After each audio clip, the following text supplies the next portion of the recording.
प्यारे बच्चों, स्वतंत्रता के लिए प्राण अर्पण करने वाली महारानी दुर्गावती के बारे में पहले की 2 वीडियो में विस्तृत जानकारी आपको दी गई है, जिसका लिंक डिस्क्रिप्शन बॉक्स में भी आपको मिल जाएगा। आज की वीडियो में रानी की सेना विजय का डंका बजाती हुई अपने कैंप में वापस आई और इस पराजय से आसफ खां बड़ा दुखी हुआ।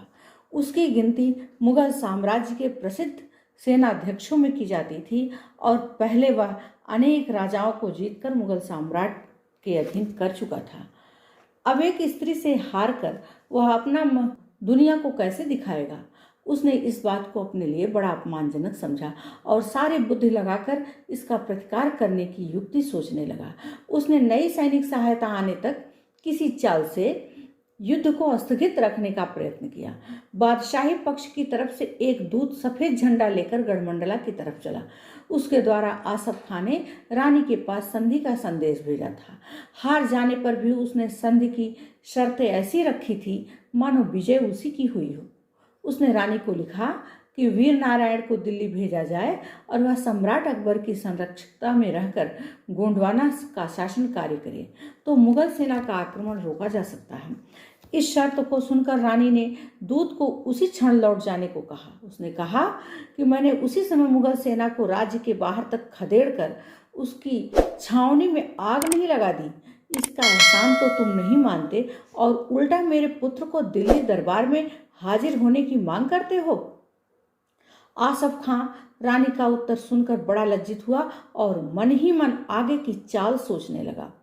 उसने अपने अधीनस्थ अधिकारियों को बहुत लानत मलामत की कि तुम एक औरत के सामने पीठ दिखाकर भाग आए और फिर भी बहादुरी का दम भरते हो। सब लोगों ने मिलकर फिर दूसरी बार हमला करने का निश्चय किया। इस बार आसफ खां ने अपने सिपाहियों को तोपखाने के पीछे चलने का संकेत किया। इधर रानी दुर्गावती मुगल सिपाहियों पर ही हमला करना चाहती थी, इसलिए उसने अपनी सेना को तोपों के सामने ही चलने की आज्ञा दी। यह बड़ा कठिन अवसर था। विपक्ष के सैनिक तो तोपों की आड़ लेकर लड़ रहे थे और गढ़मंडला वालों को तोपों के अभाव में उनके गोली अपनी छाती पर झेलने पड़ रहे थे। इस तरह की असमानता का युद्ध अधिक समय तक लड़ा जा सकना कठिन है। लेकिन गढ़मंडला वालों के सामने कुछ परिस्थिति ऐसी थी, वे अब तक तीर तलवार भाले आदि से ही लड़ते आए थे। कुछ लोग पुराने ढंग की बंदूकों का प्रयोग करना भी जान गए थे, पर इन हथियारों से तोप का मुकाबला नहीं किया जा सकता था। तोप की मार 2-4 मील तक होती ही थी और उनका गोला जहां गिरता था वहां पर 10-5 आदमियों को मार ही देता था। उस समय तोपों की संख्या बहुत अधिक नहीं थी और बहुत भारी होने के कारण उनका इधर उधर हटाया जाना भी कठिन था, पर उनके भयंकर शब्द और गोलों द्वारा किले की दीवारों से टूटते देखकर लोगों में आतंक का भाव उत्पन्न हो जाता था। तो भी दुर्गावती इससे न तो भयभीत हुई और न निराशा का भाव मन में लाई। उसने अपने सैनिकों का उत्साह बढ़ाते हुए कहा कि यद्यपि हमारे पास तोपें नहीं हैं, पर उससे भी शक्तिशाली आत्मबल हमारे पास है। हम स्वदेश की रक्षा के लिए सत्य और धर्म के अनुकूल युद्ध कर रहे हैं। यह कम महत्व की बात नहीं है। याद रखो, सत्य की सदा विजय होती है, असत्य की नहीं। यह कहकर उसने 1000 सेनानी लेकर बड़ी तेजी के साथ तोपों पर धावा किया। यद्यपि इस संघर्ष में कई सौ वीर तोपों की भेंट हो गए, पर रानी ने तोपों के पास पहुंचकर गोलंदाजों का सफाया कर दिया। इस प्रकार तोपखाने को निष्क्रिय हुआ देखकर आसफ खां बड़ा घबराया। उस समय रानी थोड़े से साथियों को लेकर ही शत्रु दल में ऐसी मारकाट मचा रही थी कि बड़े बड़े वीरों के होश उड़ गए। इतने में गढ़मंडला की शेष सेना भी वहां पहुंची और बादशाही सेना पर ऐसी मार पड़ी कि वह प्राण बचाने के लिए फिर भाग खड़ी हुई। इस प्रकार 2 आक्रमणों में रानी दुर्गावती ने शत्रु को अच्छी तरह हरा दिया, पर न मालूम किस कारण उसकी सेना ने दुश्मन की भागती हुई सेना का पीछा नहीं किया। इसका कारण क्षत्रियों का यह विरुद्ध हो कि भागते हुए शरणागत शत्रु को मारना धर्म के विरुद्ध है, अथवा उनकी व्यवस्था किले की समीप ही लड़ने की हो, जहां से आवश्यकता अनुसार युद्ध सामग्री प्राप्त होती रहे और अवसर आने पर उसके भीतर पहुंचकर भी लड़ा जा सके। कुछ भी कारण रहा हो, पर शत्रु को आधा कुचल कर छोड़ देने से वह प्रायः प्रतिशोध की ताक में रहता है और फिर से तैयार होकर आक्रमण कर सकता है। क्योंकि हमारे इतिहास में इस तरह की कहानियां कई बार दोहराई गई हैं। पृथ्वीराज ने प्रथम बार के आक्रमण में ही मोहम्मद गोरी को हराकर पकड़ लिया था, पर बाद में कुछ लोगों की लल्लो चप्पो में आकर मोहम्मद गोरी की क्षमा प्रार्थना करने पर उसे छोड़ दिया। परिणाम यह हुआ कि उसने फिर से अधिक तैयारी के साथ आक्रमण किया और विजय मिलने पर पृथ्वीराज को ही मरवा दिया। व्यवहार शास्त्र का तो स्पष्ट नियम है कि दूसरों को सताने वाले दुष्ट जन पर दया करना सज्जनों को दंड देने के समान है, क्योंकि दुष्ट तो अपनी स्वभावगत क्रूरता और नीचता को छोड़ नहीं सकता। वह जब तक स्वतंत्र रहेगा, उसमें शक्ति रहेगी, वह निर्दोष व्यक्तियों को सब तरह से दुख और कष्ट ही देगा। द्वितीय आक्रमण में विजय पाकर गढ़मंडला की सेना उल्लास में आकर राग रंग मनाने लगी। अनुशासन ढीला पड़ गया। उधर आसफ खां 2 बार हार हो जाने से बुरी तरह तिलमिला रहा था और अपने सब सलाहकारों को इकट्ठा करके आगे की नई चाल सोच रहा था। उसी अवसर पर उससे मिले हुए गढ़मंडला के विश्वासघाती कुछ व्यक्तियों ने उसके कैंप में पहुंचकर खबर दी कि इस समय गढ़मंडला की सेना राग रंग में मस्त है। अगर इस समय आकस्मिक रूप से आक्रमण कर दिया जाएगा तो वह तैयार होने का अवसर भी न पाएगी और नगर पर कब्जा कर लिया जाएगा। आसफ खां ऐसे ही मौके की ताक में था। उसने घर के भेदियों को साथ लेकर उसी समय सेना को किले पर धावा करने की आज्ञा दे दी। जब यह समाचार रानी दुर्गावती को मालूम हुआ तो वह गंभीर हो गई, क्योंकि वह भी समझ गई थी कि कुछ घर के भेदिए जाकर के शत्रु सेना से मिल गए हैं। उसने शीघ्रता से जितनी सेना इकट्ठी हो सके उसे लेकर शत्रुओं को बीच में ही रोका और घमासान संग्राम आरंभ हो गया।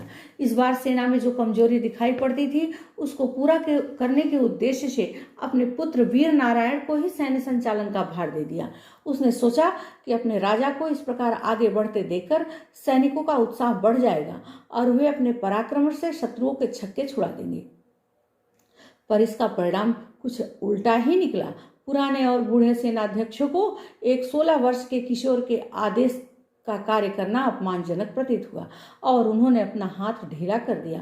परिणाम यह हुआ कि वीर नारायण के अत्यंत शौर्य दिखलाने और अकेले सैकड़ों शत्रुओं का सफाया करने पर भी मुगल सेना आगे बढ़ती गई और किले के फाटक के समीप पहुंच गई। रानी दुर्गावती कुछ दूरी पर युद्ध करती हुई इस स्थिति को देख रही थी और आश्चर्य कर रही थी कि ऐसा क्यों हो रहा है। अंत में एक सिपाही ने संकेत द्वारा उन्हें वास्तविक कारण बतलाया। यह सुनकर वह बहुत ही दुखी हो गई। उसने तो अपने इकलौते अल्पवयस्क पुत्र को इसीलिए सबसे आगे लड़ने को भेजा था कि लोग उसके त्याग और बलिदान के भाव को समझे और उन्हें पूरी शक्ति से जूझने की प्रेरणा मिले। पर मनुष्य के हीन अहंकार तथा ईर्ष्या की वृत्ति ने उसे कुछ और ही रूप दे दिया। मुगलों की नई सेना और युद्ध सामग्री के जोर से गढ़मंडला उस दिन नहीं तो दूसरे दिन शत्रुओं के हस्तगत हो ही जाता, क्योंकि सेना में अव्यवस्था पैदा हो गई थी। पर इन पुराने सरदारों ने ऐसे कठिन अवसर पर झूठी शान के पीछे जो अकर्मण्यता दिखाई उसके लिए वे सदा निंदा के पात्र बने रहे। उससे भीषण संघर्ष करना उनको भी आज महंगा पड़ा, क्योंकि रानी दुर्गावती तथा वीर नारायण का नाम आज 400 वर्ष बीत जाने पर भी आदर के साथ लिया जाता है। उनको देश का गौरव बढ़ाने वाला माना जाता है और वहीं उन सरदारों को हीन मनोवृत्ति के कारण घृणा के पात्र माने जाते हैं। इसी समय रानी ने वीर नारायण को 50 शत्रु सैनिकों से अकेले लड़ते लड़ते घोड़े से गिरते देखा। साथ ही समाचार आया कि तोपों की मार से किले की दीवार एक स्थान से टूट गई है। उसने समझ लिया कि बस अब अंत आ गया। वीर नारायण की वीर गति पाने से अब उसे जीवन से तनिक भी मोह न रह गया था। वह चुने हुए 300 सवारों को लेकर मुगल सेना पर टूट पड़ी। उसने सैकड़ों शत्रुओं को यमलोक पहुंचाया, पर अचानक एक तीर आकर उसकी आंख में लगी। उसने उसे अपने हाथ से बाहर खींच लिया।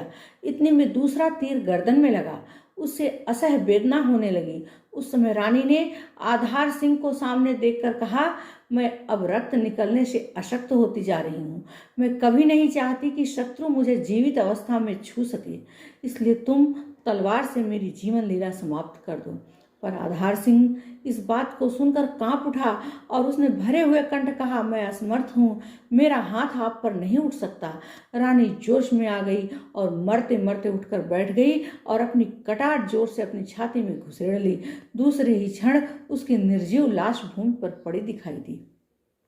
इसके बाद मुगल सेना को रोकने वाला कोई न रहा। उसने नगर में घुसकर बहुत मारकाट मचाई, गढ़मंडला के खजाने तथा महलों की संपत्ति को लूट लिया। कहा जाता है वहां पर आसफ खां को बहुत अधिक सोना चांदी जवाहरात आदि मिले। उनका अधिकांश उसने स्वयं रख लिया। केवल 15 हाथियों पर लूट का थोड़ा सा भाग लदाकर दिल्ली भेज दिया। दुर्गावती ने जिस प्रकार मातृभूमि की रक्षा के लिए विदेशी आक्रमणकारियों से युद्ध करके वीरगति पाई, उस तरह की मृत्यु शोक नहीं गौरव की बात मानी जाती है। अपने लाभ के लिए तो सभी प्रयत्न करते और संकट उठाते हैं, पर जो न्याय की खातिर अपनी प्रत्यक्ष हानि देखकर भी संघर्ष करते हैं, उनकी गिनती महान पुरुषों में होती है। दुर्गावती अगर चाहती तो अकबर की अधीनता स्वीकार करके आजन्म सुख पूर्वक रह सकती थी, पर ऐसा करने में उसे अपना और देश का अपमान जान पड़ा। हम जयपुर के राजा मानसिंह आदि को गद्दार ही समझते हैं, क्योंकि उन्होंने अकबर के राज्य को फैलाने और जमाने में ही अपनी समस्त वीरता और युद्ध कौशल को झोंक दिया। इसका अर्थ यह है कि उन्होंने हिंदुओं के प्रभुत्व का अंत करके विदेशियों की जड़ जमाने का कार्य किया, जिसे कभी आदरणीय नहीं कहा जा सकता। इसके विपरीत भारत का बच्चा बच्चा मेवाड़ के महाराणा प्रताप सिंह का यशगान करता है, क्योंकि उन्होंने हर प्रकार के कष्ट सहन करके भी अकबर के साथ वर्षों तक संघर्ष किया और देश की स्वाधीनता की रक्षा के लिए अपना सर्वस्व अर्पण कर दिया। रानी दुर्गावती भी इस दृष्टि से भारतीयता की रक्षक और स्वाधीनता के लिए बलिदान करने वाली मानी जाती हैं। यद्यपि परिस्थितियों के कारण विदेशी शासकों के साथ संघर्ष अल्पकालीन ही रहा, महाराणा प्रताप और छत्रपति शिवाजी की तरह वह वन वन जंगल और पर्वतों में घुसकर वर्षों तक संघर्ष न कर सकी, पर भारतीय स्त्रियों की तत्कालीन और आज की भी स्थिति को देखते हुए उसने जो कुछ किया, वह उसे प्रथम श्रेणी के राष्ट्रीय वीरों की पंक्ति में बिठाने के लिए पर्याप्त है। जहां स्त्रियों को घर से बाहर निकलने का भी अधिकार नहीं है, जहां उनका सार्वजनिक जीवन में भाग लेना आलोचना का विषय माना जाता है, जहां थोड़ी सी स्वतंत्रता का रहन सहन देखते ही लोग उनके चरित्र पर शंका करने लग जाते हैं, वहां दुर्गावती ने जो कुछ किया उसकी 100 मुखों से प्रशंसा की जाए तो भी अनुचित नहीं है। यह भारतीय पुरुषों की बहुत बड़ी त्रुटि है। उन्होंने स्त्रियों को ऐसे बंधनों में जकड़ दिया कि वे देश और जाति की प्रगति के लिए कोई महत्वपूर्ण कार्य कर सकने के योग्य ही नहीं रही। इससे हमारी आधी शक्ति ही बेकार हो गई और अपने अज्ञान तथा जड़ता के कारण वह हमारे अग्रसर होने में भी पैरों की बेड़ी के समान सिद्ध होने लगी। यह सब कुछ होने पर भी दुर्गावती ने युद्ध क्षेत्र में जो वीरता और रण कौशल दिखलाया वह अद्वितीय ही है। हमको भारत तथा संसार की अन्य वीरांगनाओं का इतिहास भी मालूम है, पर बहुत कुछ खोज करने पर भी ऐसी दूसरी नारी दिखाई नहीं पड़ी जिसने उसके समान वर्षों तक सुशासन करके सेना को इतना दृढ़ बनाया कि अकबर जैसे प्रसिद्ध सम्राट की शक्तिशाली फौज को 2 बार पराजित किया। साथ ही अन्य किसी स्त्री ने युद्ध के खुले मैदान में उसके समान अस्त्र शस्त्र का प्रयोग करके प्रसिद्ध वीरों के छक्के छुड़ा देने का कठिन कार्य भी करके नहीं दिखाया। इतिहास में वीराबाई, कर्माबाई आदि 2-4 छत्राणियों के नाम ही पढ़ने में आते हैं, जिन्होंने कोई आकस्मिक अवसर उपस्थित हो जाने पर युद्ध क्षेत्र में प्रत्यक्ष युद्ध करके शत्रु पर विजय प्राप्त की हो, पर उनके संबंध में इतनी कम बातें ज्ञात हो सकी हैं, उनके आधार पर उनका विशेष वर्णन नहीं किया जा सकता है। एकमात्र झांसी वाली रानी लक्ष्मीबाई ही गत सैकड़ों वर्षों के भीतर ऐसी निकली हैं जिसने स्त्रियों के अबला कहे जाने वाले कलंक को मिटाने के लिए एक प्रशंसा के योग्य उदाहरण सामने रखा है। संसार के पुराने इतिहास में किसी देश की महिला ने युद्ध में ऐसी वीरता और कौशल दिखाया हो, इसका कोई प्रसिद्ध उदाहरण पढ़ने में नहीं आया। हाँ, आधुनिक समय में विभिन्न देशों में ऐसी कितनी ही महिलाएं सामने आई हैं जिन्होंने महत्वपूर्ण कार्य करके स्वाधीनता के लिए बलिदान दिया है। द्वितीय महासमर के अवसर पर भी जब जर्मन सेना ने अकस्मात आक्रमण करके रूस के एक बड़े भाग पर कब्जा कर लिया तो वहां के स्त्री पुरुषों को घोर कष्ट दिए, तब भी वहां अनेक स्त्रियां ऐसी निकली जिन्होंने जर्मन सेना की परवाह न करके उनके विरुद्ध संघर्ष किया। अल्जीरिया की भी 3 जमीला नाम की युवतियां भी बहुत प्रसिद्ध हैं। हमारे भारत में क्रांतिकारी दल में एक ऐसी कुमारी कल्पना हुई थी जिसने देश की स्वाधीनता संग्राम की सैनिक बनकर भरी सभा में बंगाल के गवर्नर पर गोली चलाई थी। इस प्रकार संसार में समय समय पर कुछ महिलाएं ऐसी सामने आती रही हैं जिन्होंने देश और जाति की रक्षा के लिए पुरुषों की तरह ही सशस्त्र संघर्ष किया है और उसकी सफलता के लिए